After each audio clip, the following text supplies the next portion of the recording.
후버댐. 후버댐은 미국 네바다 주와 애리조나 주 사이의 경계에 있는 콜로라도 강, 칼러레도 리버의 블랙캐니언에 있는 콘크리트 아치 중력댐입니다.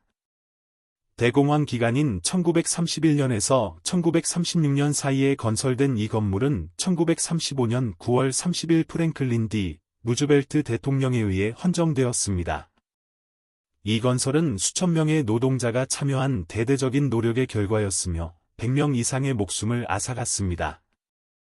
건설 기간 동안 의회에서 통과된 법안은 이 댐을 허버트 후버 대통령의 이름을 따서 이라고 불렀지만 루즈벨트 행정부는 이 댐을 볼더댐이라고 명명했습니다. 1947년 의회는 후버댐이라는 이름을 복원했습니다.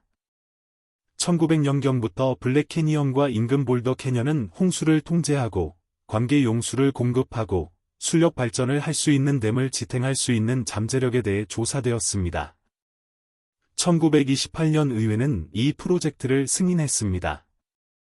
댐 건설에 대한 낙찰가는 1931년 초에 건설을 시작한 식스 컴퍼니즈 인코어퍼레이티드라는 컨소시엄에 의해 제출되었습니다. 그처럼 큰 콘크리트 구조물은 이전에 지어진 적이 없었고 사용된 기술 중 일부는 입증되지 않았습니다. 무더운 여름 날씨와 현장 근처의 시설 부족도 어려움을 겪었습니다. 그럼에도 불구하고 식스 컴퍼니즈는 예정보다 2년 이상 앞선 1936년 3월 1일에 댐을 연방정부에 넘겼습니다. 후버댐은 미드 호수를 가두고 네바다 주 볼더 시티 근처에 위치하고 있으며 네바다 주 라스베이거스에서 남동쪽으로 약 30마일, 48km 떨어진 건설 프로젝트의 노동자를 위해 원래 건설된 시정촌입니다. 댐의 발전기는 네바다, 애리조나, 캘리포니아의 공공 및 민간 유틸리티에 전력을 공급합니다. 후버댐은 연간 700만 명의 관광객이 찾는 주요 관광 명소입니다.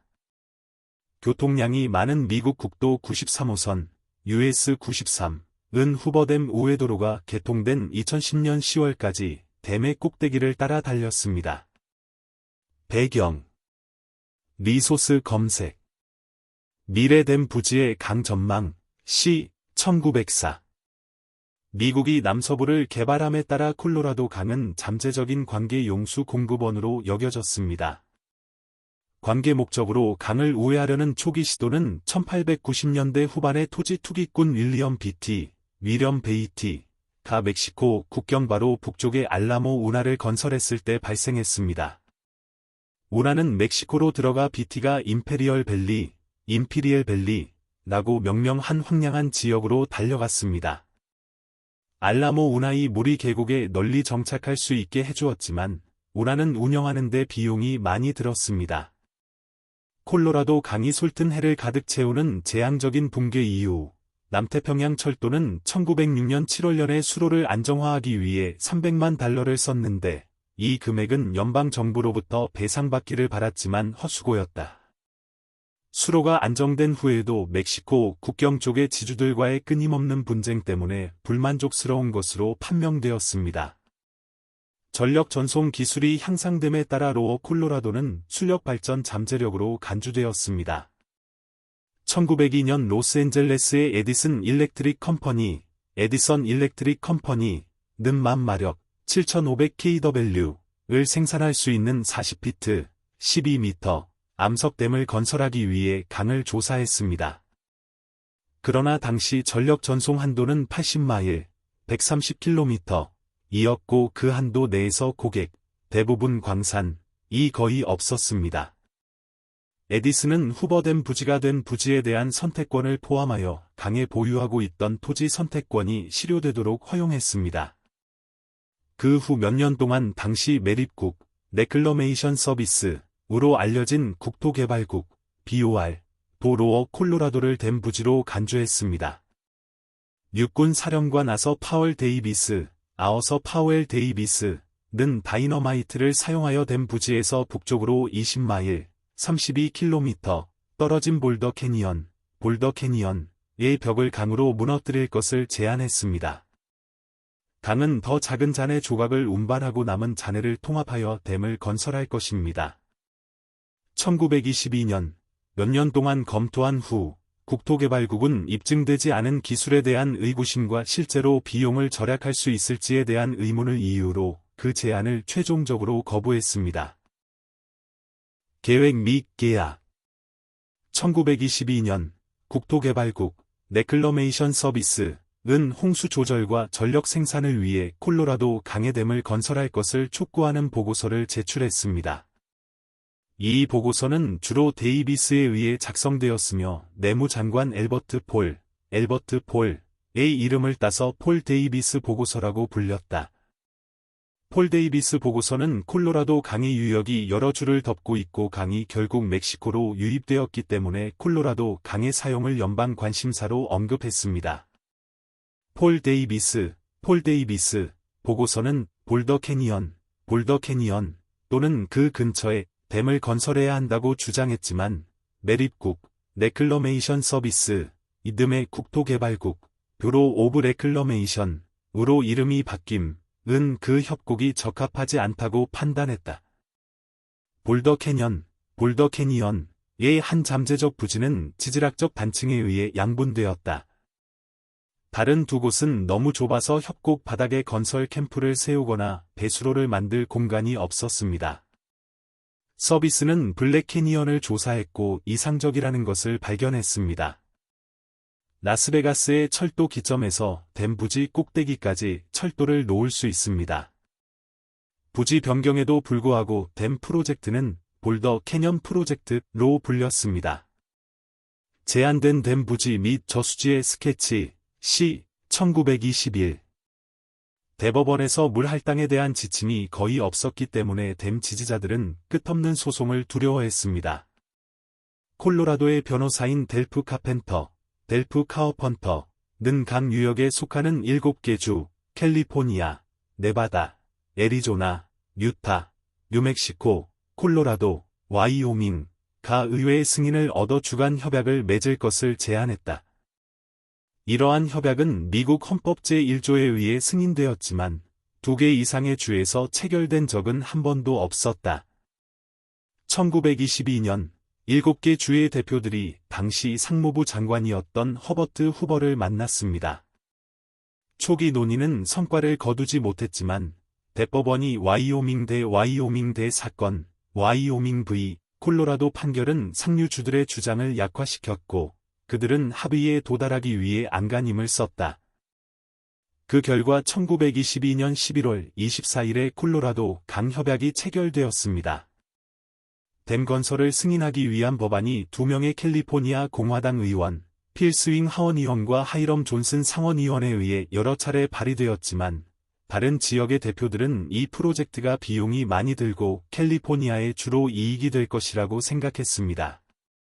1927년 미시시피 홍수는 중서부와 남부의 하원의원과 상원의원들로 하여금 댐 건설에 대해 더욱 호의적인 태도를 갖게 만들었다. 1928년 3월 12일 로스앤젤레스시에서 건설한 세인트 프랜시스 댐의 붕괴로 인해 최대 600명의 목숨을 앗아간 비참한 홍수가 발생했습니다. 그 댐은 블랙 캐년 댐에 대해 제한된 아치 중력과 디자인이 유사한 곡선 중력 유형이었기 때문에 반대자들은 블랙 캐니언 댐의 안전을 보장할 수 없다고 주장했습니다. 의회는 제한된 댐에 대한 계획을 검토하기 위해 엔지니어 위원회의 권한을 부여했습니다. 콜로라도 강위원회, 칼러레도 리버 보어드는 이 프로젝트가 실현 가능하다고 판단했지만 댐이 무너지면 콜로라도 강 하류의 모든 지역이 파괴될 것이며 강이 진로를 바꾸어 솔튼해로 흘러 들어갈 수도 있다고 경고했다.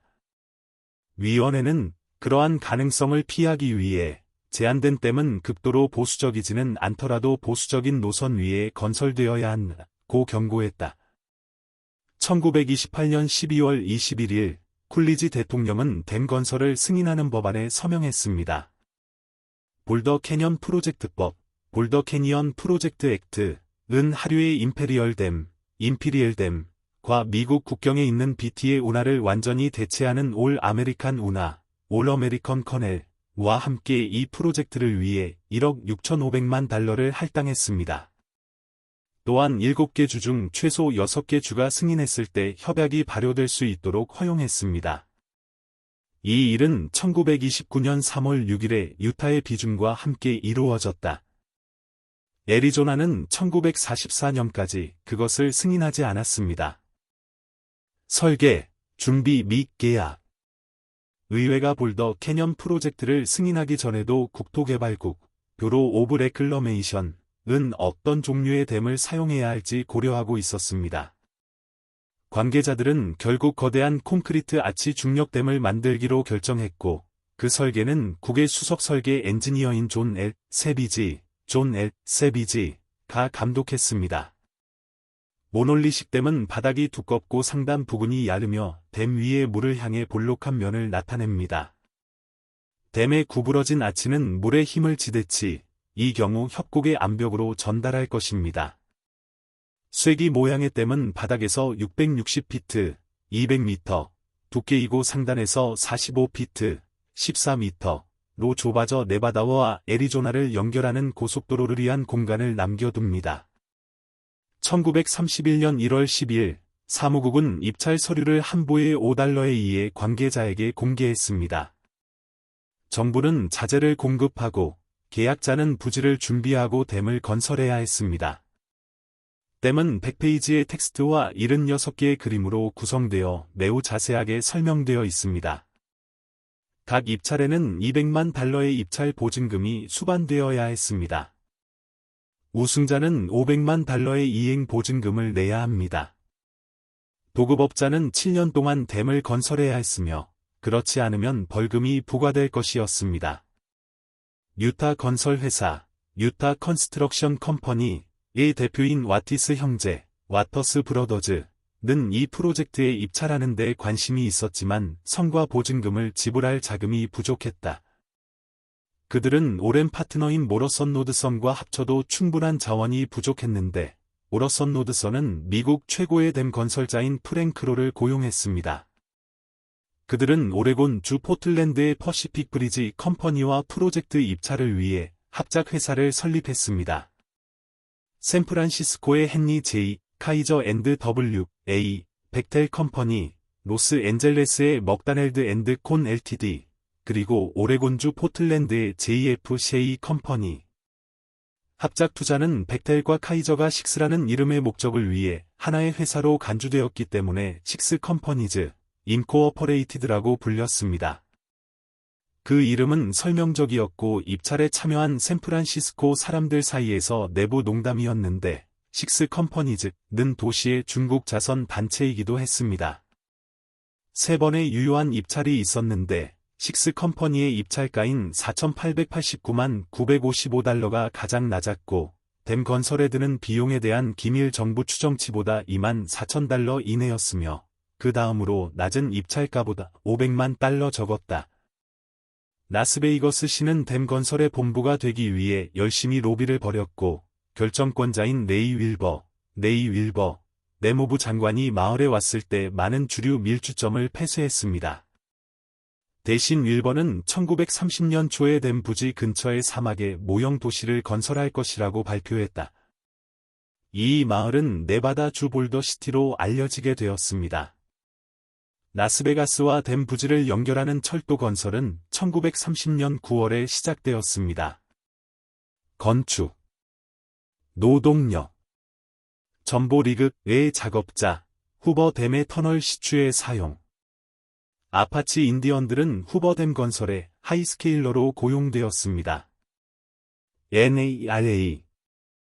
댐 건설이 허가된 직후 점점 더 많은 실업자들이 네바다 남부로 몰려들었다. 당시 인구 약 5,000명의 작은 도시였던 라스베이거스에는 10,000명 내지 20,000명의 실업자가 몰려들었다. 댐 부지 근처에 측량사와 기타 인력을 위한 정부 캠프가 세워졌습니다. 이것은 곧 무단 거주자 캠프로 둘러싸이게 되었습니다. 머키버스빌로 알려진 이 캠프는 가족과 함께 이 프로젝트에 참여하기를 희망하는 남성들의 집이었습니다. 콜로라도 강을 따라 평지에 있는 또 다른 캠프는 공식적으로는 윌리엄스빌이라고 불렸지만 주민들에게는 네그타운으로 알려졌습니다. 건설이 시작되자 6개 중대는 많은 수의 노동자를 고용했고, 1932년에는 3,000명 이상이 고용되었고 1934년 7월에는 5,251명으로 고용이 정점을 찍었다. 건설 계약에 의해 몽골인, 중국인, 노동이 금지되었고 6개 회사에 고용된 흑인의 수는 30명을 넘지 않았으며 대부분 분리된 승무원 중 가장 낮은 임금 규모의 노동자였으며 별도의 물양동이가 지급되었습니다. 계약의 일환으로 식스 컴퍼니즈, 인코어퍼레이티드는 노동자들을 수용하기 위해 볼더시티를 건설하기로 했습니다. 원래 시간표는 댐 프로젝트가 시작되기 전에 볼더시티를 건설하는 것이었지만 후보 대통령은 댐 공사를 10월이 아니라 3월에 시작하도록 명령했습니다. 이 회사는 협곡 벽에 붙어 있는 벙크하우스를 지었고 리버캠프로 알려진 곳에 480명의 독신 남성을 수용했습니다. 가족이 있는 노동자들은 볼더시티가 완공될 때까지 자신의 숙소를 마련해야 했고 많은 사람들이 레그타운에 살았다. 후버댐 부지는 매우 더운 날씨를 견디며 1931년 여름은 특히 무더웠으며 낮 최고 기온은 48.8도사인 C, 119.9도사인 F였습니다. 1931년 6월 25일과 7월 26일 사이에 16명의 노동자와 강둑 주민들이 열병으로 사망했다. 1935년 프랭크로 총감독관과 국토개발국 뷰로 오브 레클러메이션 엔지니어 워커 0 세계산업노동자연맹 인더스트리얼 워커즈 오브 더 월드 IWW 또는 와블리즈 은 20세기 초의 전투적 노동 조직가로서의 전성기에 비하면 많이 줄어들었지만 6개 회사 노동자들의 불만을 이용하여 노동조합을 결성하기를 희망했다. 그들은 11명의 조직자를 보냈고 그중 몇 명은 라스베가스 경찰에 체포되었다. 1931년 8월 7일 회사는 모든 터널 노동자들의 임금을 삭감했다. 노동자들은 워블리와 관련되기를 원하지 않아 조직자들을 쫓아냈지만 그들은 회사와 함께 그들을 대표할 위원회를 구성했다. 위원회는 그날 저녁 요구사항 목록을 작성하여 다음날 아침 크로에게 제시했다. 그는 헌신적이지 않았다. 노동자들은 그 작업의 총감독관인 크로가 동정심을 갖기를 바랐다. 대신 그는 한 신문과의 인터뷰에서 노동자들을 불만쟁이라고 묘사했다.